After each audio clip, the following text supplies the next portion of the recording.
வெளிப்படுத்தின விசேஷம் 21ஆம் அதிகாரம் 5வது வசனம். சிங்காசனத்தின் மேல் வீற்றிருந்தவர் இதோ சகலத்தையும் புதிதாக்குகிறேன் என்றார். பின்னும் அவர், இந்த வசனங்கள் உண்மையுமானவைகள், இவைகளில் எழுது என்றார். அல்லேலூயா. இந்த மாதத்தில் நமக்கு தேவன் கொடுத்த வாக்குத்தத்தம், அவர் புதிதாக்குகிற கர்த்தர். எல்லாவற்றையும் அவர் புதிதாக்குகிறார். வாக்குத்தத்த ஆராதனையிலே நாம் கேட்டோம், அவர் எவைகளை புதிதாக்குகிறார், எவைகளையெல்லாம் அவர் எப்படி அவர் புதிதாக்குகிறார் என்று நாம் பார்த்தோம். இந்த வெளிப்படுத்தின விசேஷம் 21ஆம் அதிகாரம் முன்பதாக நீங்கள் வாசித்து பார்த்தால், வெளிப்படுத்தின விசேஷம் 16வது அதிகாரத்திலிருந்து வெளிப்படுத்தின விசேஷம் 20ஆம் அதிகாரம் வரைக்கும் ஒரு பெரிய இருள் போல காட்சியளிக்கிறது. ஒரு பெரிய, அதாவது பயம்புறுத்துகிற ஒரு ஆபத்தான காரியங்களையே ஆண்டவர் சொல்லுகிறது போல, தூப கலசங்கள், கோப கலசங்கள், முத்திரைகளை உடைக்கிறதும், இப்படி பல காரியத்தை வேதத்திலே நாம வாசிக்கலாம். பிரியமானவர்களே, அந்த வார்த்தை, அதாவது 7 எக்காலம், தூப கலசங்கள், கோப கலசங்கள், இப்படி பல காரியத்தை ஆண்டவர் சொல்லிட்டே வருவார். ஆனால் இந்த அதிகாரத்திலே தான் அங்கே ஆரம்பிக்கிறது. சிங்காசனத்திலே வீற்றிருக்கிறவர் சகலத்தையும் புதிதாக்குகிற தேவனாய் இருக்கிறார். அவர் புதிய காரியத்தை ஆண்டவர் நமக்கு செய்கிறார். எப்படி தேவன் நமக்கு புதிய காரியங்களை அவர் செய்கிறார் என்று நாம் 1ஆம் தேதி பார்க்கும் பொழுது, அவர் எதை அவர் செய்கிறார்? இருப்பதை, உள்ளதை அவர் புதிதாக்குறார். உங்கள்கிட்ட இருக்கிறவைகளை எடுத்து அவைகளை புதிதாக்குகிறார். யாத்திராகமம் 4ஆம் அதிகாரம் 17வது வசனத்தில் யோசேப்பு, அதாவது மோசே கையிலே ஒரு கோல் இருந்தது, அவன் கையிலே அது இருந்தது. அந்த கோலை தான் அவன் பயன்படுத்தி ஆடுகளுக்கு இறையை இழுத்து கொடுக்கிறான். மிருகங்கள் வரும்போது அந்த கோலை எடுத்து அவன் விரட்டுகிறான் மிருகங்களை. இவனுக்காக, இவன் நடப்பதற்கு அது குச்சை ஊண்டி கொண்டு போவதற்கு ஒரு கோல் அவன் கையில் இருந்தது. அந்த கோலின் மதிப்பு அவனுக்கு தெரிந்தது. என்ன, இந்த கோல் எதற்காக பயன்படுத்தப்படுகிறது? இது வேற ஒன்றுமல்ல, இவைகள் என் வழிபாதைக்கு பிரயோஜனமானது. அவ்வளவுதான் அவன் தெரிந்திருந்தார். பிரியமானவர்களே, சில நேரங்களில் நம்முடைய வாழ்க்கையில நம்முடைய கையில இருப்பதை நாம், அது பழைய காரியம், இது சாதாரணதானே என்று நாம் சில காரியங்களை நினைப்போம். ஆனால் வேதம் சொல்லுகிறது, இவைகள் சாதாரண காரியம் அல்ல. இந்த பழையவைகளை கொண்டு, இந்த பழையவைகளை புதிதாக்கி நான் உனக்கு அற்புதங்களை செய்வேன் என்று கர்த்தர் மோசேக்கு வாக்கு கொடுத்தார். மோசே, இந்த கோல் உனக்கு பழைய கோல் தான். இந்த கோலை எடுத்து இந்த கையில என்ன இருக்கிறது? ஒரு கோல் இருக்கு ஆண்டவரே. இது பல வருஷம், 40 வருஷமாக எனக்கு இந்த கோல் இருக்கிறது. ஆமென், ஸ்தோத்திரம். 40 வருஷமாக இந்த கோல் என் கையில் இருக்கிறது. இது எனக்கு அவ்வளவு பெரிய காரியம் ஒன்றும் இல்லை. உடனே ஆண்டவர் சொல்லுகிறார், உனக்கு இது பழைய காரியமா, இது ஒன்றுக்கும் பிரயோஜனம் இல்லாத சாதாரண ஒரு கோல் போல தெரியலாம். ஆனால் இதை கொண்டுதான் இஸ்ரவேல் ஜனங்களுக்கு அற்புதங்களை செய்ய போகிறேன். இந்த கோலை கீழே போடு, பாம்பாகும், இதை கையில் எடு, கோலாகும் என்று சொல்லி அவனுக்கு இந்த பழைய காரியத்தை அவனுக்கு புதுப்பித்து கர்த்தர் தந்தார்.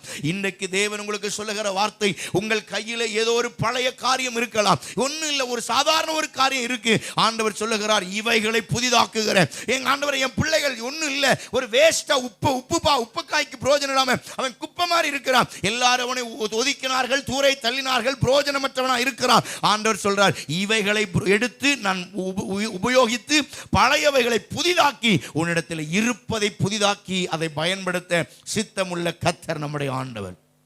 அல்லேலூயா. இருக்குது, உங்கள்ட்ட கையில் என்ன இருக்குன்னு யோசிங்க. கர்த்தர் உங்க கையில என்ன கிருபைகளை தந்திருக்கிறார் யோசிங்க.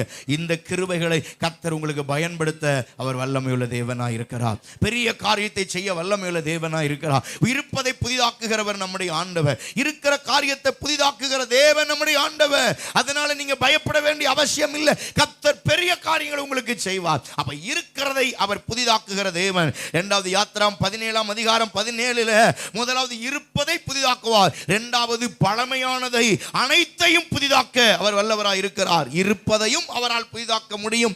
ஆமென் ஸ்தோத்திரம். அனைத்தையும் புதிதாக்க என் தேவனால் முடியும் என்பதை நீங்கள் மறந்து போகாதீர்கள். மூன்றாவது தேவன் செய்கிற காரியம் 42:9 ஏசாயாவிலே வாசிக்கிறோம். ஆமென் ஸ்தோத்திரம். ஒரு காரியம் நம்முடைய வாழ்க்கையில அவர் சொன்னதை நம்ப முடியாமல் இருக்கிறவைகளை அவர் புதிதாக்குவார். நம்பவே முடியல, இதெல்லாம் நம்பவே முடியல, என் மைண்டுக்கு எட்டல, எனக்கு யோசித்தாலும் எனக்கு புரியல, அவைகளை கர்த்தர் புதிதாக்குகிறார். நம்ப முடியாதவைகளை, இருக்கிறதை புதிதாக்குவார். இரண்டாவது எல்லாவற்றையும் புதிதாக்குவார். மூன்றாவது ஆமென் ஸ்தோத்திரம், நம்ப முடியாதவைகளை அவைகளை புதிதாக மாற்றி உன்னை ஆசீர்வதிக்க என் தேவன் வல்லமையுள்ள தேவனாக இருக்கிறார். நம்புறவங்க கையை உயர்த்தி ஆமென் என்று சொல்லுவோம். அல்லேலூயா, ஹalleluya.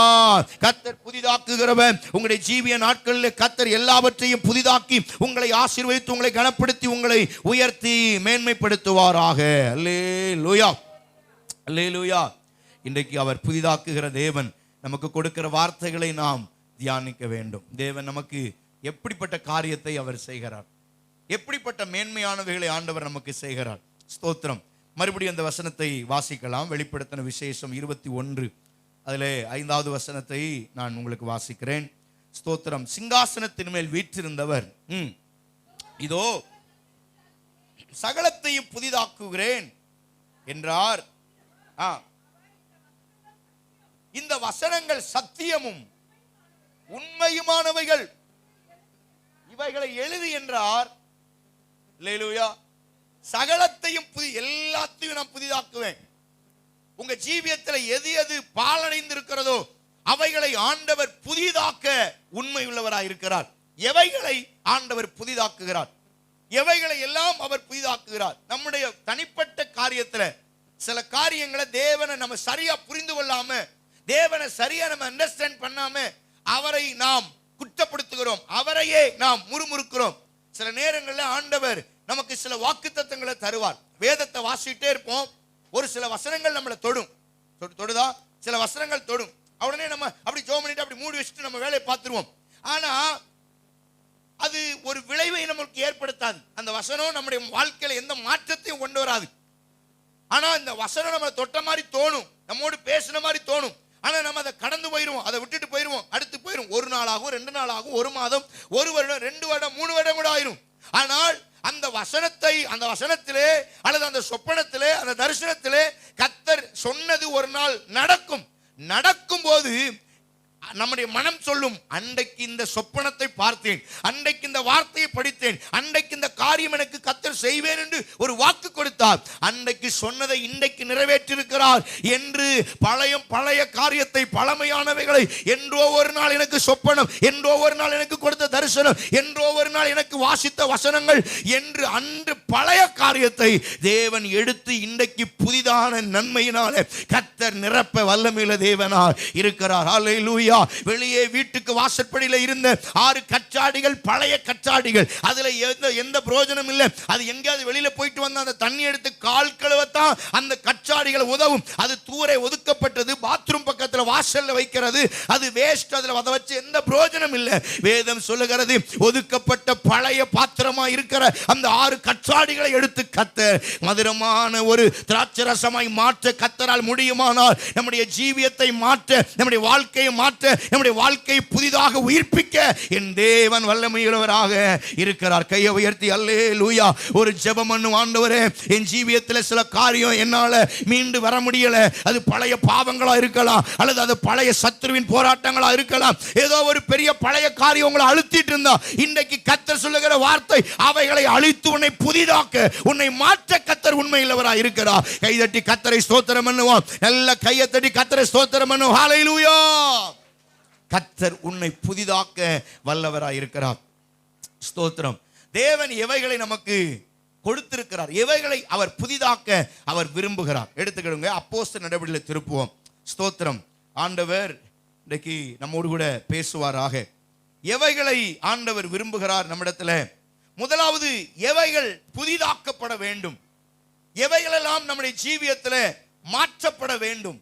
முதலாவது அப்போஸ்தலர் நடவடிக்கைகள் 2ஆம் அதிகாரத்தை நீங்கள் திருப்பினால் அதிலே 2:37 இதை அவர்கள் கேட்ட பொழுது இருதயத்திலே குத்தப்பட்டவர்களாய் பேதுருவையும் மற்ற அப்போஸ்தலரையும் பார்த்து, சகோதரரே, நாங்கள் என்ன செய்ய வேண்டும் என்றார்கள். இன்றைக்கு நம்முடைய ஜீவியத்திலே மாற்றப்பட வேண்டிய காரியம் என்ன தெரியுமா? ஸ்தோத்திரம், இருதயத்தில் குற்றப்படுகிற ஒரு அனுபவம் நமக்கு வேணும். இருதயம் சரி செய்யப்பட வேண்டும். உங்கள் உள்ளம், உங்கள் இருதயம் நேராக மாற்றப்பட வேண்டும். சத்தியத்தை கேட்கிறோம், சபைக்கு வருகிறோம், ஜெபிக்கிறோம், பைபிள் வாசிக்கிறோம், காணிக்கை கொடுக்கிறோம், தசமாம் கொடுக்கிறோம், சபையில எல்லா காரியத்தையும் கலந்துகிறோம். ஆனால் உங்கள் பாவத்தை குறித்து உங்கள் இருதயத்திலே குற்றப்பட்டிருக்கிறீர்களா? அந்த பாவ உணர்வு இருக்கிறதா? நீங்கள் செய்தது பாவம் என்கிற அந்த நினைவுகள் உங்களுக்கு இருக்கிறதா என்பதை நீங்கள் யோசித்து பாருங்கள். அல்லேலூயா, ஆமென். தேவன் ஒருபோதும் ஒருத்தருக்கு செய்யற மாதிரியே இன்னொருக்கு செய்ய மாட்டார். அல்லேலூயா. இன்னைக்கு எனக்கு செய்யற மாதிரியே ஜோயலுக்கு செய்ய மாட்டார், ஜோயலுக்கு செய்யற மாதிரியே ஜோசுவாவுக்கு செய்ய மாட்டார். ஆமென், ஸ்தோத்திரம். சக்தி எழுப்பதற்கு மாதிரியே டேனிக்கே பார்க்கிற அப்படி கிடையாது. ஒவ்வொருவரையும் ஒவ்வொரு விதமாக தேவன் நடத்துவார். அதனால தான் நான் சொல்றேன், மோசே ஒரு முறை ஆண்டவர் சொல்றாரு, மோசே உன் கையில் இருக்கிற கோலை எடுத்து இந்த கண்மலையை பார்த்து அடின்றாரு. உடனே அவன் என்ன செய்யறான்? கண்மலை அடித்தான். வனாந்தரத்தில் ஒரு பூச்சி துரும்பு கூட இல்லாத ஒரு மலையில ஒரு காடு வனாந்தரம், வெறும் கல்லும் கரடுமா கிடக்கு. அதுல ஒரு மரம் கிடையாது, ஒரு செடி கிடையாது, ஒரு பசுமை கிடையாது. காய்ந்த வனாந்தரத்தில் ஆண்டவர் சொல்றார், இந்த கல்லை நீ அடி என்று சொன்ன உடனே அவன் கோலை எடுத்து கல்லை அடித்த உடனே தண்ணி இல்லாத, பார்க்கிற தூரம் எல்லாம் பல மைல் தூரத்தில் ஒரு சொட்டு தண்ணி கூட இல்லை, ஒரு மரம் இல்லாத இடத்துல கர்த்தர் சொன்ன வார்த்தையை கேட்டு அவன் கண்மலை அடித்த பொழுது தண்ணீர்கள் திரண்டு வந்தது. அவன் தாகம் தீர்த்தார்கள். சந்ததி சந்ததியாய் தண்ணீரை குடித்தது போல கர்த்தர் அவனை ஆசீர்வதித்தார். பிரியமானவர்களே, அதுக்கப்புறம் ஒரு நிலைமை வருது. அப்புறம் இவனை ஆண்டவர் சொல்றாரு, எப்பா அந்த கோலை எடுன்றாரு. இவன் டக்குனு கோலை எடுத்துட்டு மறுபடியும் டபார்னு என்ன செஞ்சான்? அடிச்சிடறான். நான் சொல்ல வருகிறது என்னவென்றால், நேற்று நம்மை நடத்தின விதமாகவே நாளை நம்மை நடத்த மாட்டார். போன வருடம் நடத்தினது போல இந்த வருடம் நடத்த மாட்டார். அவருக்கு செய்த அற்புதத்தை போல நமக்கு செய்ய மாட்டார். தேவன் ஒவ்வொரு நாளும் புதிய புதிய காரியத்தை கர்த்தர் செய்கிறார். அன்றைக்கு உன்னை கொண்டு போய் கோலை எடுத்து கண்மலை அடி என்று சொன்னேன். இன்றைக்கு கண்மலையினால் பேசு என்று சொல்லும் முன்னே நீ அடித்தாயே, பழையது போல அல்ல. இன்றைக்கு கர்த்தர் புதியவைகளை செய்கிற ஆண்டவர்.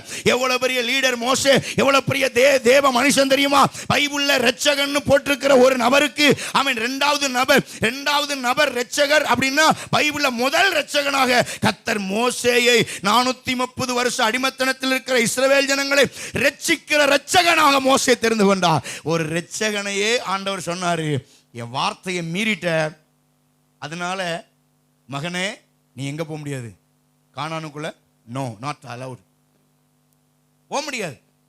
மோசே சொல்லிருப்பான், வா நானா என்னையவா இல்ல, என் வார்த்தையை கனம் பண்ணாத, என் வார்த்தைக்கு மதிப்பு கொடுக்காத, நான் சொல்லும் முன்னே எனக்கு விரோதமாய் நீ காரியம் செய்ததுனால நீ கானானுக்குள்ள வர முடியாது. நீ மாத்திரமல்ல, உன் சந்ததி வர முடியாதுன்னாரு. மோசையோடு இருந்த எவரும் அங்க போல. அவர்கள் பெற்ற பிள்ளைகள், பேர பிள்ளைகள் தான் கானானுக்குள்ளே போனார்களே தவிர, மோசே செய்த தவறினாலே அவன் சந்ததியே அழிக்கப்பட்டது, கானானுக்குள்ளே போகாமல். நான் சொல்ல வருகிறது என்னவென்றால், நேற்று என்னை நடத்தின விதமாய் இன்று என்னை நடத்த மாட்டார். நேற்று அடி என்று சொல்லுவார், இன்று என்னை பேசு என்று சொல்லுவார். கர்த்தர் நடத்துகிற விதத்தை அறிந்து கொள்ள இருதயத்தில் குணப்பட்ட இருதயம் நமக்கு இந்த காலவேளையிலே தேவை. கையை உயர்த்தி முதலாவது காரியம், ஆண்டவரே என் இருதயம் குணப்படட்டும், என் இருதயம் குற்றப்படட்டும். ஆண்டவரே, நான் அடுத்தவங்க தவறுகளையே பார்த்துக்கிட்டு வாழ்ற ஆளா இல்லாம, ஆண்டவரே என்னுடைய தவறை, என்னுடைய மிஸ்டேக்கை, என்னுடைய அக்கிரமத்தை, என்னுடைய பாவத்தை உம்முடைய வார்த்தையினாலே குற்றப்பட்டவனாய் மனம் திரும்புகிறவனாய் கர்த்தர் இந்த காலவேளையிலே மாற்றும்படியாய் ஆண்டவரே எனக்கு உதவி செய்வீராக. ஆமென் ஆமென் என்று 3 முறை கை தட்டி கர்த்தரை ஸ்தோத்திரம் பண்ணுவோம். ஹல்லேலூயா. கர்த்தாவே, என்னுடைய இருதயம் சரி செய்யப்படுவதா. பைபிள் சொல்லுகிறது, இருதயமே மகா கிறுக்குள்ளதும் கேடுள்ளதுமாக இருக்கிறது. Heart very danger. அந்த இருதயம் ரொம்ப ரொம்ப ரொம்ப பயங்கரமானது. ஒரு நபரை நம்ம நினைக்கவும் முடியும், ஆனா மறக்க முடியாது. ஒரு காயத்தை நம்மளால ஏத்துக்கிட முடியும், ஆனா அந்த காயத்தை ஆற்ற முடியாது. ஒரு காரியம் நம்முடைய இருதயத்தில் வந்துருச்சுன்னா அது ஒரு காலத்திலையும் நம்முடைய இருதயத்தை விட்டு வெளியே போகாது. எத்தனை பேர் நீங்க சொல்றீங்க ஆமென்? சின்ன வயதுல எங்க அம்மாவை அடிக்கிறத பார்த்திருக்கேன் நான் பலமுறை. ஆனா இன்னைக்கு இப்ப நடந்த மாதிரி எனக்கு இருதயத்தில் இருக்கு. இப்ப நடந்த மாதிரி ஒரு முறை எங்க அம்மாவை அருவாமனை வச்சு எங்க அப்பா எரிஞ்சாரு. அப்படியே காலில் வெட்டி ரத்தம், இந்த இடத்துல வெட்டி ரத்தம். அதை இன்னும் என்னால மறக்க முடியல. என்னை எங்க அப்பா ஒரு சாந்து கரண்டி தூக்கி எரிஞ்சாரு. சின்ன வயசுல ட்ரௌசர் போட்டு இருக்கும்போது நேர தொடையில குத்தி, இன்னைக்கும் அந்த இடத்துல தழும்பு இருக்கும், குத்தி அந்த சாந்து கரண்டி அப்படியே நிக்குது, தொடையிலே குத்தி நிக்குது. இதெல்லாம் என் லைஃப்ல மறக்க முடியாது. இதெல்லாம் மறக்க முடியாதவைகள். இது என்னைக்கும் நினைவில் வரும்.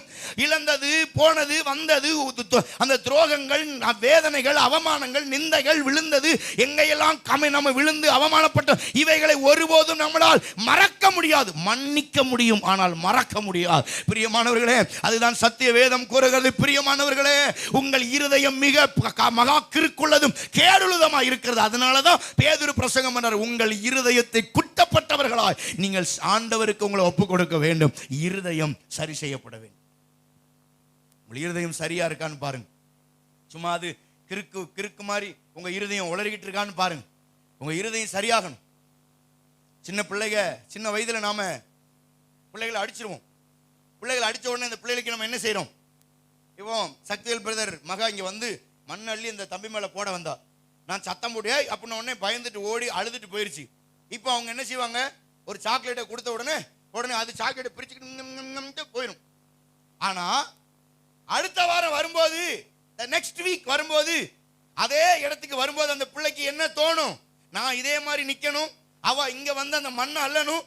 உடனே அந்த பிள்ளைக்கு என்ன தோணும்? போன வாரம் நடந்தது அந்த பிள்ளைக்கு ஞாபகத்தில் வரும். எத்தனை பேருக்கு நான் சொல்றது புரியுது? நம்ம லைஃப்ல அப்படிதான். சில காரியங்களை மறந்துடலாம், சில காரியங்களை மன்னிச்சிடலாம், ஆனால் மறக்க முடியாது. நம்முடைய வாழ்க்கையில் நடந்த சம்பவங்கள், வேதனைகள், அவமானங்களை நமக்கு செஞ்ச துரோகத்தை நம்ம மன்னிச்சிடலாம், ஆனா அந்த சம்பவத்தை நம்மளால் மறக்க முடியாது.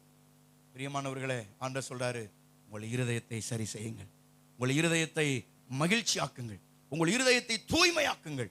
உங்கள் இருதயத்திலே கர்த்தர் வாழ விரும்புகிறார். 2 எஜமானுக்கு ஊழியம் செய்ய ஒருவனாலும் கூடாது. ஒருவனை பகைத்து ஒருவனை பற்றி கொள்ளுவான், ஒருவனை புறக்கணித்து ஒருவனை ஏற்றுக்கொள்ளுவான்னு மத்தேயு புத்தகம் 7ஆம் அதிகாரம் 6ஆம் அதிகாரத்தில் சொல்லப்பட்டு 2 எஜமானுக்கு ஊழியம் செய்ய முடியாது.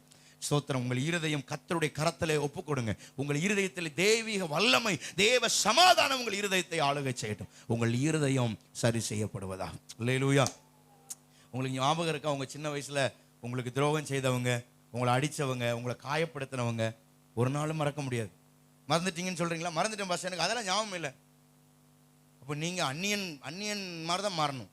அல்லேலூயா. மறந்துட்டேன் நினைக்கிறேன்ற மாதிரி வாழணும். அல்லேலூயா, அல்லேலூயா. அப்படியா? நீங்க மறக்க முடியுமா? மறக்க முடியும். மன்னிச்சிடலாம். சரி, துரோகம் செஞ்சா மன்னிச்சு போ, மன்னிச்சிட்டேன். ஆனா ஒவ்வொரு நேரமும் அவைகள் நமக்கு திரும்ப திரும்ப இருதயத்தில் தோன்றிக் கொண்டே இருக்கும். இதே மாதிரி ஒரு சம்பவம், அல்லேலூயா, கார்ல போகும்போது ஒரு முறை தான் விபத்து நடந்துச்சு. குடும்பமா ஒரு 2-3 சுத்தி கார்ல ஆக்சிடென்ட் ஆகும். ஆனா எப்ப வண்டி எடுத்துட்டு அந்த பக்கம் போனாலும் அந்த ஞாபகம், ஏய் பக்கம்பட்டி வந்துருச்சு, ஜாக்கிரதை, எல்லாம் நல்லா இருக பிடிச்சுக்கிடுங்க. அல்லேலூயா. ஏன்னா ஏற்கனவே விழுந்த இடம், காயம் மாறாது, இருதயத்தில் தோன்றும். அது மன்னிக்கலாம், ஆனால் அவைகளை மறக்க முடியாது. பிறர் நம்மிடத்துல இருந்து புடுங்கி நம்மளை ஏமாற்றி தள்ளி விட்டதை மன்னிச்சிடலாம், நல்லா இருப்போ, ஆனா ஒரு நாளும் மறக்க முடியாது. அல்லேலூயா. நம்ம செய்ய வேண்டிய காரியம் என்ன தெரியுமா? மறக்கிறதுக்கு முயற்சி செய்வோம். அதுக்கு மறக்கிறதுக்கு என்ன ஆண்டவரே செய்யறது? என்ன பாஸ்டர் இது ஒரு ஐடியா கொடுங்கன்னா, நமக்கு துரோகம் செய்தவர்களை இயேசு கிறிஸ்துவின் நாமத்தினால் இரத்தத்தினால மன்னிக்கிறப்பா, அந்த காயம் என்னை விட்டு மாறட்டும் சொல்லி பாருங்க. அங்க எவர் நமக்கு துரோகம், அங்க விழு அடி, அங்க ஆண்டவர் நல்லவர், தீமை செய்ய மாட்டார். அல்லேலூயா. உங்க உண்மையை மறக்க மாட்டார். நீங்க உண்மையா இருந்ததை மறக்க மாட்டார். ஏதோ 10 விஷயத்துல 5 விஷயத்துல விழுந்திருப்பீங்க, ஆனா இன்னொரு 5ல சரியா இருந்திருப்பீங்க. அதனாலதான் கர்த்தர் இன்னைக்கும் நம்மளை ஊழியத்தில் வச்சிருக்கிறார், குடும்பத்தில் வச்சிருக்கார், சபையில வச்சிருக்கிறார். எல்லாம் ஃபுல்லா நான் சூப்பர் அப்படி யாரும் இந்த உலகத்துல இங்க இருக்கிற எவரால் செய்ய முடியாது. உங்களுடைய லைஃபை பின்னாடி பிரட்டி பாருங்க. நீங்கள் எத்தனை துரோகங்களை செய்திருப்பீங்க, எத்தனை அக்கிரமத்தை, அதெல்லாம் கர்த்தர் மன்னிச்சு தான் இந்த ஆலயத்தில் கர்த்தர் வச்சிருக்கிறார். அது நான் சொல்றேன், நீங்க துரோகம் ஒருவருக்கு செய்ததுனால நீங்க பாவி அல்ல, இயேசுவின் ரத்தம் உங்கள் மேல் விழுந்ததுனால உங்களை பரிசுத்தவான் என்று கர்த்தர் அழைக்கிறார். பாவி என்று உங்களை அறிக்கையிடுகிறவன் பிசாசு. இயேசுவின் ரத்தத்தால் நீ நீதிமானாக்கப்பட்டிருக்கிறாய் என்றால் நீங்கள் இயேசு உங்களுக்கு சொல்லுகிற வார்த்தை. இன்னைக்கும் ஒருவேளை ஒரு குற்ற உணர்வு உங்களை அழுத்திக்கிட்டு, நான் ஒரு பாவம் செஞ்சிட்டேன், நான் என்ன ஆண்டவர் மன்னிக்க மாட்டேன்றாரு, எனக்கு ஒரு மாதிரி இருக்கு அப்படி வந்தீங்கன்னா, உங்களுக்கு சொல்லுகிற நல்ல வார்த்தை என்ன தெரியுமா? நீ பாவம் செய்து இயேசுவே என்னை மன்னியும் என்று சொன்ன ஒரு வார்த்தை, அந்த சனப்பொழுதில் அவருடைய ரத்தம் நம்மேல் வந்து நம்மை கழுவுகிறது. மனிதர்கள் நாம் செய்த பாவங்களை சொல்லி குத்தி காட்டுவார்கள். கர்த்தராகி ஆண்டவர் ஒரு நாளும் பரலோகத்துக்கே வந்தாலும் அதை பற்றி பேச மாட்டார். நான் ரட்சிக்கப்பட்ட புதுசில் எனக்கு சொல்லிக் கொடுத்த பாஸ்டர், பரலோகத்தில் ஆண்டவர் ஒரு அப்போ வந்து டெக்கு தான் இருக்கும். டிவி பார்த்துருக்கீங்களா? பழைய காலத்தில் இருக்கிறவங்க, பழைய காலத்தில் டிவி டெக்கெல்லாம் பார்த்துருக்கீங்கன்னா, சிடி கிடையாது, மெமரி கார்டெலாம் அந்த காலத்தில் ஒரு பெரிய, எங்கள் ஊரில் டிவி வருதுன்னா ஊரில் டிவி படம் போடுவாங்க. அங்கேருந்து டிவி வந்துச்சுன்னா இங்கேருந்து ஓடுவோம், ஓட்டம் ஓடும், 2 கிலோமீட்டருக்கு ஓடிப்போ அந்த வண்டி சைக்கிளில் தள்ளிக்கிட்டே வராங்க. பின்னாடி எல்லாம் டிவியில் ஒன்றும் ஓடாட்டாலும் டிவியே பார்த்துட்டு இருப்பான். அப்போ டிவியே கிடையாது. தூத்துக்குடி பஸ் ஸ்டாண்ட்லேருந்து வரணும் ஊருக்கு, அந்த டிவி வந்தோன்னா டிவியே போடும். படம் ஓடாது சார். அந்த டிவியில் புள்ளி புள்ளியாக இருக்கும். இன்னும் அருமையாக இருக்குடா, புள்ளி புள்ளியா, என்னடா உள்ளே இருக்கும், உள்ளே யாரோ இருந்து புள்ளி வைக்கிறாங்களா, என்னமோ ஒன்றும் புரியாது. ஆச்சரியமாக பார்த்தோம் அந்த காலம். அல்லேலூயா. நீங்களாம் பார்த்தா இன்னைக்கு பிறந்து எல்இடி டிவிலே வளர்ந்துட்டீங்க போல தெரியுது. அல்லேலூயா. அப்போ அந்த டிவியில் ஒரு பெரிய டெக் இருக்கும், பெரிய டெக். ஆமாம், டிவிடி பிளேயர் மாதிரி சின்னமாக இருக்கும், தடியாக இருக்கும். அந்த டெக்கு, அந்த அந்த கேசட் வந்து இவ்வளோ பெருசாக இருக்கும், நீளமாக இருக்கும். அதை உள்ளே போட்டு அப்போ எங்களுக்கு ரிச்சிப்புகள் நடத்தின எங்கள் பாஸ்டர் சொன்னார், பரலோகத்தில் ஒரு டிவி, ஒரு டெக்கு இருக்கும், அதில் ஒரு கேசட் இருக்கும், இன்னைக்கு செஞ்ச தப்பு கூட அதில் இருக்கும், கையில் ஒரு ரிமோட் இருக்கும். ஆண்டவர் ஒன்னி, ஏய் பாவம் செஞ்சியா? இல்லை ஆண்டவரே. அப்படியா? ஒரு நிமிஷம் டக்குன்னு டிவி ஆன் பண்ணி ஏபியை போட்டு டக்குன்னு போடுறா, அப்படி தேவதூதனை கபரியேல் போய் போடு, டிக்குன்னு போட்டுன்னு, ஏய் உன்னை குத்திடுவேன், கொண்டுருவேன், கெட்டவாத்த போட்டதெல்லாம் வரும். அப்படி எங்கள் பாஸ்டர் சொன்னார். ஆண்டவர் என்ன ரிமோட் கண்ட்ரோல்லையே அங்கே வேலை பார்த்துட்டு இருக்காரு. அவர் சொல்றாரு, நான் ஒரு முறை பாவத்தை மன்னித்தால் அவைகளை திரும்பி பார்க்காத கர்த்தர் நம்முடைய ஆண்டவர். சார் உங்களை மன்னிச்சிட்டாருன்னா அவ்வளவுதான். நீங்க கூட உங்க பிள்ளைங்க தப்பு செய்ததை மன்னிச்சிட்டு மறுபடி ஒரு வேலை செய்யலன்னு, என்ன அன்னைக்கு செஞ்ச மாதிரியான்னு சொல்லுவீங்க. கர்த்தர் ஒரு நாள் சொல்ல மாட்டார், திரும்ப வராது. பைபிள் சொல்லுகிறது, அவர் என்ன செய்வாராம்? உங்கள் பாவங்களை கடலின் ஆழத்திலே போடுகிறார். உங்கள் பாவங்களை முதுகுக்கு பின்னாலே, மேற்குக்கும் கிழக்குக்கும் எவ்வளவு தூரமோ அவ்வளவு தூரமாய் உங்கள் அக்கிரமங்களை, உங்கள் மீறுதல்களை, உங்கள் பாவங்களையும் கர்த்தர் தூக்கி எறிகிறார். யாராவது உங்களை பாவி என்று சொன்னால், பைபிள் சொல்லுகிறது, நான் நீதிமான் என்று என்னை நீதிமான் ஆக்கினவர் கர்த்தர் இருக்கும்போது நீ என்னை பாவி என்று சொல்ல நீ யார் என்று கேளுங்கள். பைபிளை தூக்கி சொல்லுங்க, நான் கிறிஸ்துவுக்குள்ளே நீதிமானாய் இருக்கிறேன், பழையவைகள் ஒழிந்தன, எல்லாம் புதிதாயின. God give the new things, the new life for sister, brother. இந்த காலவேளையில் கர்த்தர் உங்களோடு பேசுகிறார். உங்களை நேசிக்கிற கர்த்தர் இருக்கிறார், உங்கள் அக்கிரமங்களை மன்னித்தவர். உங்கள் இருதயத்தை அவருடைய சமூகத்தில் ஒப்புக் கொடுங்க, உங்க உள்ளத்தை அவருடைய கரத்தில் ஒப்புக் கொடுங்க. அவர் உங்களை புதிதாக்க வல்லவராக இருக்கிறார். ஆமென். 2வது அதே வசனத்துக்கு கீழே பாருங்க, பேதுரு அவர்களை நோக்கி, அப்போஸ்தலர் 2ஆம் அதிகாரம் 38, பேதுரு அவர்களை நோக்கி நீங்கள் மனம் திரும்பி, 2வது காரியம் இன்னைக்கு புதிதாக்கப்பட வேண்டியது. 2வது காரியம் உங்கள் மனம். அதெல்லாம் பைபிள் சொல்லுது, உங்கள் மனம் புதிதாகிறதுனாலே நீங்கள் மறுரூபமாக்கப்படுவீர்கள். உங்கள் மனம் புதிதாகணும். அல்லேலூயா, அல்லேலூயா சொல்லுங்க, அல்லேலூயா. உங்கள் மனம் புதிதாகுதா? உங்க மனம் புதிதாகுதா? அல்லேலூயா. உங்கள் மனம் புதிதாகணும். மனசு முதல்ல சொன்னே, உங்கள் இருதயம் கிறுக்குள்ளதும் கேடுள்ளதும். இருதயம் மன்னிக்கும் ஆனா மறக்காது. இருதயத்தை ஒரு பக்கம் வைங்க. மனசு, மனசு அப்படின்னா என்ன? உங்களைய ஆத்துமா, உணர்ச்சி, உணர்வு. யாராவது உங்களை கல்ல கொண்டு, இந்த நான் வந்தேன், அந்த பிள்ளை என்னை பார்த்தோன்னு ஓடுது பாருங்க, இதான் அந்த ஆத்துமா, ஆத்துமா சம்பந்தமானது. ஒரு இப்ப அந்த பாப்பா வாரேன், இப்படி ஓடி வந்தோன்னு அது ஓடுது. நான் கல்லை கொண்டு எரிஞ்சா உடனே நம்ம கை ஆட்டோமேட்டிக்கா அந்த கல்லை என்ன செய்யுது? பிடிக்குது. அது அந்த கையை பிடிக்க வர்றது, விரட்டும் போது ஓட வர்றது, யாராவது அடிக்கும் போது நம்ம கையை வச்சு அடிக்க, தடுக்க, இதெல்லாம் உணர்ச்சி, உணர்வு, ஆத்துமா சம்பந்தமானது. அப்ப உங்கள் இருதயம் மகா கிறுக்குள்ளதும் கேடுள்ளதும். இருதயம் மன்னிக்கும் ஆனால் மறக்காது. ஆனால் மனம் திரும்ப வேண்டும் என்றால் நீங்க இது இருதயத்தை அல்ல, இது ஆத்துமா சம்பந்தமானது. உங்க மனதுல, மனசு எங்க இருக்கு? எல்லாருக்கும் மனசு எங்க இருக்கு? கை உடனே எல்லாரும் இங்க அல்ல, மனசு இங்க. ஆத்துமா, ஆத்துமா எங்க இருக்கு? வெளியதான் உப்புமா இருக்கு, இங்க ஆத்துமா பத்தி பேசுறேன்.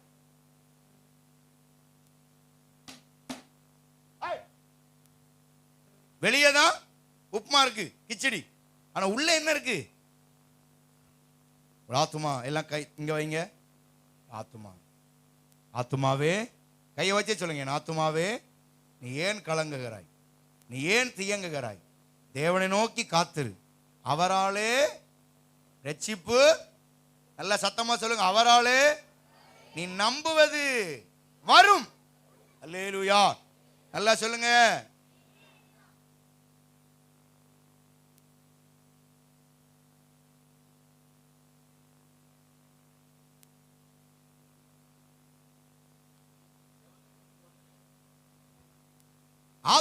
ஆமா. அப்போ உங்களுடைய ஆத்துமா இந்த இந்த இந்த இருதயம் ஒரு பக்கம் இருந்தாலும் உங்களுடைய மனம் திரும்பி, உங்கள் மனசு திரும்பணும். சரி, அப்ப ஏன் ஆத்துமா சம்பந்தமானதுன்னு சொல்றேன்னா, இப்ப நான் வேகமா போறேன், திடீர்னு என்னை பின்னாடி இருந்து யாரோ கூப்பிடுதாங்க. கூப்பிட்ட உடனே நான் என்ன செய்யறேன்? கூப்பிட்ட உடனே என்ன செய்யறேன்? அது வாட்டுக்கு போயிட்டே இருந்தேன்னா அது பேர் என்ன? செவுட்டு காது லூசு கமநாட்டின்னு சொல்லுவாங்க. உண்மைதானே நான் சொல்ல சரித்தானே? லூசு பயசாரிவேன். அந்த அம்மா கூப்பிடுது திரும்பாம கிடக்காமனே. உண்மையா? அல்லேலூயா. ஆனா நாம் காதுல கேட்ட உடனே இந்த செவி, இந்த காதுல கேட்ட அந்த வார்த்தை உடனே ஆத்மாவை போய் பிடிக்குது. டக்குன்னு ஆத்மாவை போய் பிடிக்குது. அல்லேலூயா, அல்லேலூயா, ஆமென். ஒரு நாள் காலையில எல்லாரும் கேக்குறீங்களா? தம்பி உட்கார.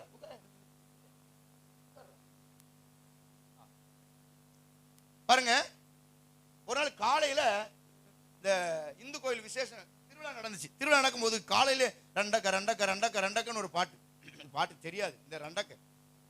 உடனே நான் எந்திரிச்சு பைபிள் வாசிக்கிறேன், ஜெபம் பண்றேன். முதல் கேட்ட வார்த்தை ரண்டக்க ரண்டக்க ரண்டக்க ரண்டக்க. சார் நீங்க என்ன நினைச்சா அன்னைக்கு ராத்திரி தூங்க போற வரைக்கும் என் வாயில ரண்டக்க ரண்டக்க ரண்டக்க ரண்டக்க ரண்டக்க. இந்த ரண்டக்க மாறல சார். காரணம் என்ன? காரணம் ரண்டக்க என் செவி மூலமா என் ஆத்மாவை டிஸ்டர்ப் பண்ணிருச்சு. என் ஆத்மாவை டிஸ்டர்ப் பண்ணிருச்சுன்னா அதுக்கு வேற மருந்தே இல்ல. ஜெபத்தை தவிர, இயேசுவின் ரத்தம் தவிர வேற வழியே இல்லை. அதனாலதான் ஆத்மாவை பிசாசு தொடுறான், ஹார்ட்டை தொடுறது இல்ல, நேரடியா ஆத்மா. அதனாலதான் பைபிள் சொல்றது ஆத்மா அறிவில்லாமல் இருப்பது நல்லதல்ல. நீதிமொழிகள்ல சாலமோன் ஞானி சொல்றார், உங்கள் ஆத்மா அறிவோடு இருக்கணும், புத்தியோடு இருக்கணும். அல்லேலூயா. நியாயாதிபதிகள் 16ஆம் அதிகாரத்தை நீங்க வீட்டுல போய் வாசிச்சு பாருங்க. தெலிலாள் என்கிற பெண்ணோடு இந்த சிம்சோனுக்கு தொடர்பு வருகிறது. தெலிலாளை அனுப்பினது எதிரி நாட்டுக்காரர்கள். அந்த நபர்களை அனுப்பி எப்படி ஆகிலும் இந்த சிம்சோனை வசியப்படுத்தி அவனுக்குள்ளே இருக்கிற தேவ பலம் என்னவென்று நீ கண்டுபிடித்து எனக்கு சொல்லு, நீ சொன்னவனே வந்து அவனை நாங்கள் குத்தி கொண்டு போடுகிறோம் என்று தீர்மானம். சிம்சோன் முதல் முறை வருகிறார்கள். அவன் என்னத்தையாவது சொல்றான். ஏன்னா அவனை தொடவே முடியாது. பச்சை தாடை எலும்பெடுத்து எத்தனை பேரை கொன்னான்? பச்சை தாடை எலும்பெடுத்து எத்தனை பேரை கொன்னான்? 1000 300? ஒரு பாஸ்டர் கல்யாணம் முடிச்சாராம். பாஸ்டர் சரியா படிக்காதவர். நல்லா கவனிக்கணுங்க. பாஸ்டர் சரியா படிக்காதவர். அந்த பாஸ்டர்மா நல்லா படிச்சாளு, பைபிளை பத்தி தரவா தெரியும். இப்ப மறுபடியும் கேட்பேன், 1000 300? சுதந்திர சொல்லுங்க. அப்ப கல்யாணம் முடிச்சாச்சு. கல்யாணம் முடிச்சோடனே அன்னைக்கு ராத்திரி கணவன் மனைவி பேசுறாங்க. அவர் சொல்றாரு, எனக்கு பைபிள் அந்த அளவுக்கு நாலேஜ் என்ன இல்லை, கிடையாது. நான் ஏதாவது தப்பு விட்டோம்னா பாஸ்டர் இங்க உட்கார்ந்து இருப்பாங்க.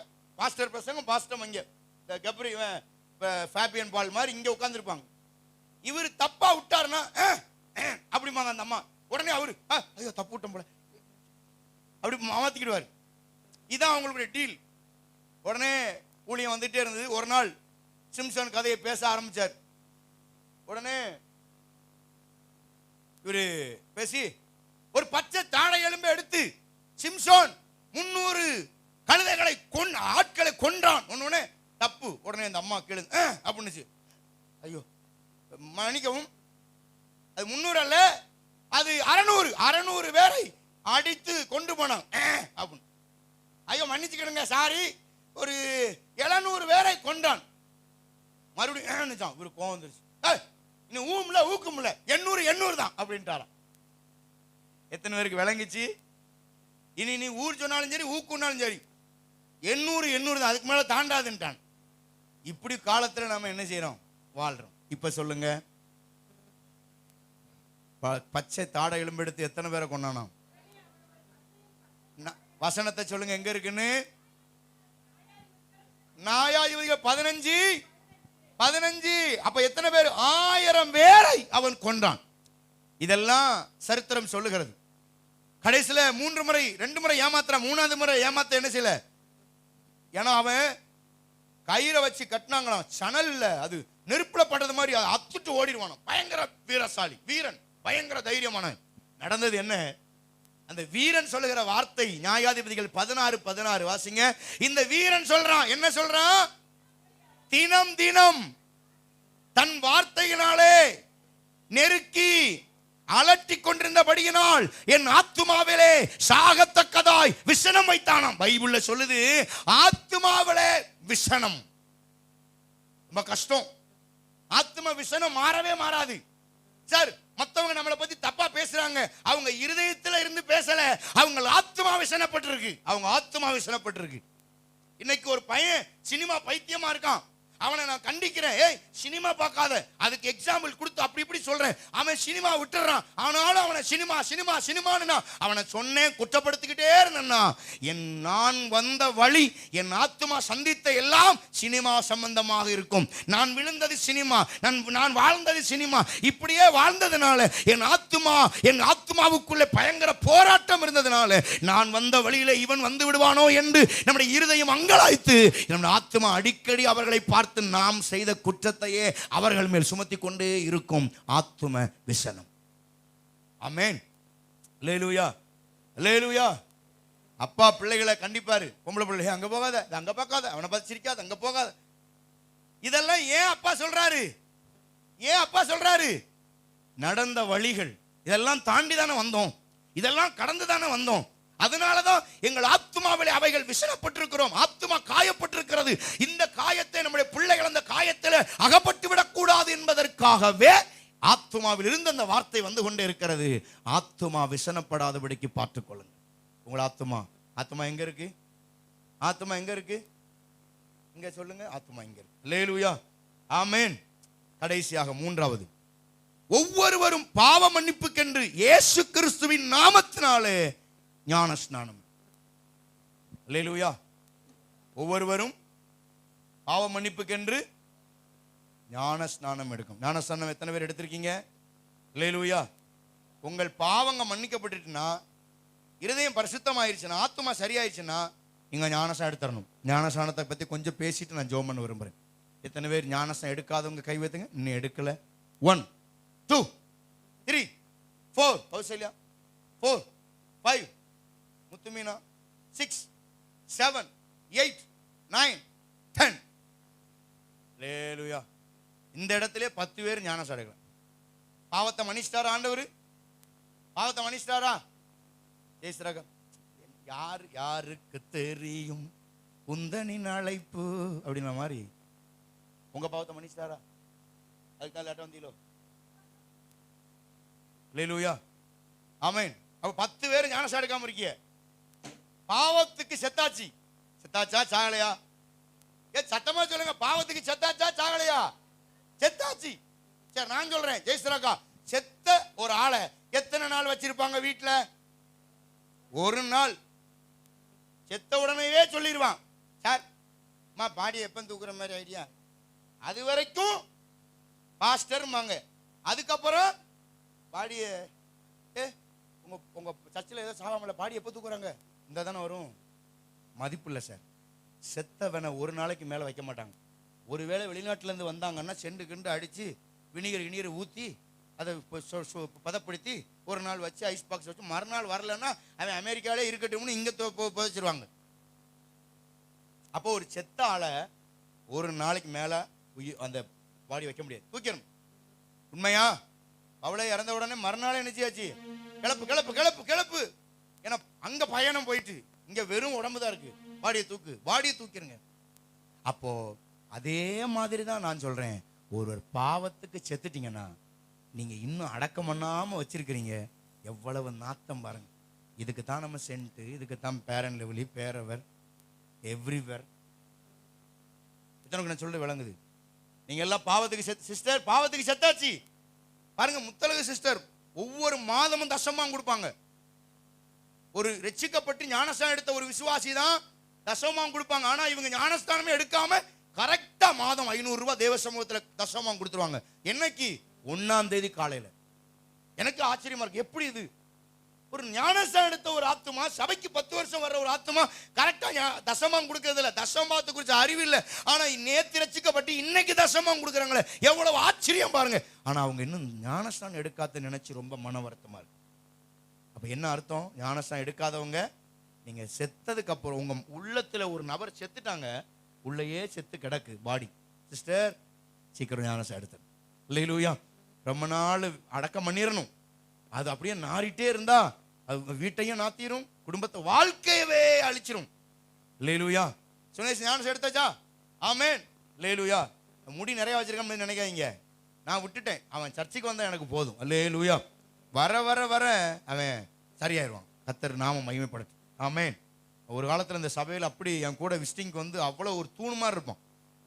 எந்த ஆள் கண்ணு பட்டுச்சோ காது பட்டுச்சோ தெரில, அவங்க சொந்தக்காரங்களை இழுத்துட்டு போய் அவன் வாழ்க்கையை வம்பாக்கி மறுபடியும் அவன் தேவ சமூகத்தில் வந்து நிற்கிறத நினைக்கும் போது கர்த்தருக்கு உள்ளத்தின் ஆழத்திலிருந்து நன்றி சொல்றேன். அல்லேலூயா. அல்லேலூயா. அப்போ செத்துப்போன ஒரு நபரை ஒரு நாளைக்கு மேலே வைக்க முடியாது. அது மாதிரி பாவத்துக்கு செத்த ஒரு நபர் ஒரு நாளைக்கு மேலே வைக்கப்படாது. சீக்கிரமாக ஞானஸ்நானம் எடுத்துருங்க. ஆமென். இந்த தண்ணி தொட்டியில் பாஸ்டராவுக்கு தெரியும் எத்தனை பேர் வேறு சர்ச்சுக்கு போகிறவங்க, ஆர்சி சிஎஸ்ஐ எத்தனை பேர் வந்து ஞானஸ்நானம் எடுத்திருக்காங்க தெரியுமா? எத்தனை சிஸ்டர்மார் வந்து ஞானஸ்நானம் எடுத்திருக்காங்க, நைட்டி போட்டு வருவாங்க சிஸ்டர்மார். எத்தனை பேருக்கு இதில் ஆர்சியில் ஞானஸ்நானம் இதெல்லாம் ஏன் எடுக்கும் தெரியுமா? ஞானஸ்நானம் எடுக்காம நீங்கள் எத்தனை வருஷ விசுவாசியாக இருந்தாலும் பரலோகத்துக்கு போக முடியாது. அதனால தான் பைபிள் சொல்லுது ஞானஸ்நானம். ஞானஸ்நானம்னா என்ன? 3 காரியம் குறிக்குது. ஞானஸ்நானம் என்பது அடக்க ஆராதனை. ஒருத்தரை செத்தவங்களை என்ன செய்யறோம்? பாவத்துக்கு செத்த ஒரு மனுஷனை என்ன செய்யறோம்? இங்க வர ரோஷனுங்க இப்போ இருக்கான்னு வைங்க,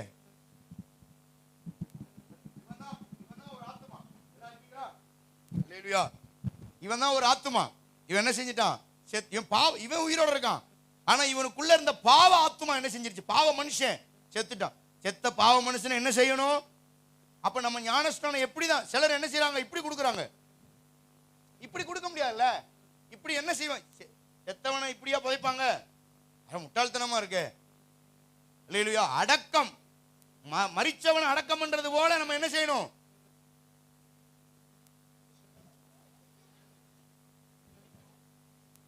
அடக்கம் பண்ணிட்டு ஒரு 10 நாள் கழிச்சா தூக்குவோம். சொல்லுங்க, 10 நாள் கழிச்சா எடுப்போம். அடுத்து நான் 10 நாள் உள்ள போய் உட்கார வேண்டி இருக்கும். அல்லேலூயா. அப்ப செத்த அடக்கம் பண்ண உடனே முக்கின உடனே அடுத்து என்ன செஞ்சிடறோம்? தூக்கிடுவோம். அப்ப முதல் அடக்க ஆராதனை, 2வது உயிர்த்தெழுத ஆராதனை. 2வது உயிர்த்தெழுந்துட்டீங்க, அவ்வளவுதான், ஆண்டவருக்காக உயிர்த்தெழுந்தாச்சு. 3வது ஒரு ஆராதனை. ஞானஸ்நானம் கொடுத்து முடிச்சோடனே பாஸ்டர் உங்கள்கிட்ட கேட்பாரு, வாழ்விலும் தாழ்வும் சுகத்திலும் துக்கத்திலும் மரணமே ஒன்று பிரிக்கிற வரைக்கும் கர்த்தருக்கு சாட்சியா இருப்பியா? எஸ். உடன்படிக்கையின் ஆராதனை. நீங்க தேவனோட உடன்படிக்கை பண்ணுங்க. செத்தால் சாவே வந்தாலும் அவரை விட்டு பிரிய மாட்டேன். அவர் என் மணவாளன், என் இரட்சகர், என் மணவாட்டி, நான் அவர் என் மணவாளன், அவருக்காகவே வாழுவேன். இடையில என்ன நல்லது கெட்டது, நகை நட்டு சொத்து சுகம் ஜாதி பிரச்சனை மத பிரச்சனை என்ன வந்தாலும் தூக்கி தூர எரிஞ்சிட்டு கர்த்தருக்காக நிப்பேன்னு உடன்படிக்கை பண்றோம் பாருங்க. இதை கர்த்தர் ஆசீர்வதிக்கிறார். அப்போ ஞானஸ்நானம் எடுக்காதவங்க, அப்பா பூசாரி நான் எப்படி, அப்பா எங்க வீட்டுக்காரர் ரட்சிக்கப்படலை, மாங்காய் வேலை பார்க்காரு நான் எப்படி, இவங்க தேங்காய் இது என்ன செய்ய முடியும், இவங்க மாங்காய், பிள்ளைக்கு கல்யாணம் ஆகட்டும், ஏன்னா அதெல்லாம் ஒரு பக்கம் இருக்கட்டும். நீங்க ஆண்டவர் சமூகத்தில் ஞானஸ்நானத்துக்கு ஞானஸ்நானம் கூட உங்கள் லைஃப்பில் இருக்கிற அத்தனை பிரச்சனைகளுக்கு காரணமாக இருக்கலாம். ஞானஸ்நானம் ரட்சிக்கப்பட்டு இன்னுமா செத்து போன பாடியை வச்சிருக்க, அதை நாறுதே, குடும்பமே நாரி போவதுக்கு காரணம் ஞானஸ்நானம் எடுக்காதனால. எனக்கு தெரியும் நிறைய ஆத்துமாக்கள் கணவனுக்கு தெரியாம, வீட்டுக்கு தெரியாம இந்த தொட்டியில ஞானஸ்நானம் எடுத்தவங்க எத்தனையோ பேர் அவருடைய வாழ்க்கையை கர்த்தர் ஆசீர்வதித்திருக்கிறார். யாரையும் பார்க்காதீங்க. பாஸ்டர்கிட்ட நைட்டே சொல்லுங்க, பாஸ்டர் நான் ஞானஸ்நானம் எடுக்கணும் பாஸ்டர், தண்ணி மட்டும் போடுவீங்க. ஒருவேளை இந்த ஊரில் கொடுக்கலன்னா உங்களுக்கு வேலை வெளியில் கும்பக்கார சோத்துப்பாறை கூட உங்களை முக்கி கொண்டு வந்து வரலாம்னு நாங்கள் ஆசைப்படுவோம். ஞானஸ்நானம் ரொம்ப முக்கியம். தயவு செய்து ஞானஸ்நானம் எடுங்க.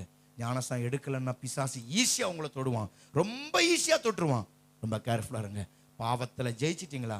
பாவத்தை மன்னிச்சுட்டார் ஆண்டவர். மனம் திரும்பிட்டீங்களா? இருதயத்தில் குத்தப்பட்டு பாவத்தை அறிக்கிட்டு மனம் திரும்பிட்டு அடுத்து ஞானஸ்நானம் எடுத்துருங்க. கர்த்தர் நிச்சயம் உங்களை ஆசீர்வதிப்பார். இருக்கிற இடத்துல அப்படியே எழுந்திருந்து ஆமென் ஸ்தோத்திரம். உங்களை புதிதாக்குகிற ஒரு ஆவி இந்த காலவெளியில உங்களை நிரப்பட்டு எல்லாரும் கண்ணை மூடி நன்றி தகப்பனே, ஹல்லேலூயா. கர்த்தர் இன்றைக்கு புதிதாக்குவாராக, உங்களை தொடுவாராக. Thank you Jesus. நன்றி கர்த்தாவே, நன்றி கர்த்தாவே, நன்றி. எல்லாரும் வாய் திறந்து கொஞ்ச நேரம் ஸ்தோத்திரம் பண்ணுங்க. ஸ்தோத்திரம். ரீகா